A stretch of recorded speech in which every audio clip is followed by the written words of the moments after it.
In this video, let me show you the way that you can fix the Duolingo speech recognition not working. So if you're also having issues with it, the first thing that you'll need to ensure is that the speaking exercise in the settings of your device on the settings of Duolingo is enabled. So head over to the profile option, head over to the settings, and then head over to preferences. If the listening or the speaking option or speaking exercises is not enabled on this section, this is the exact issue that you're facing. So once you simply toggle this option on, your issue should be fixed. But however, if this is not the case with you, then what you'll need to ensure is that the microphone has access.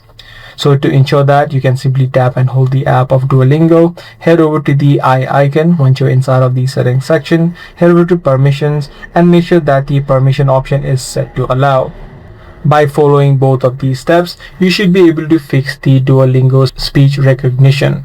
But however, if even after doing all of these steps, if you're still having issues, the last thing that you can try out is try to reinstall the application. By doing this, you ensure that you have the latest version so that any sort of bugs which may be causing this issue should be now fixed. I do hope this guide video was helpful to you. If it was, leave a like. I'm gonna see you in the next video.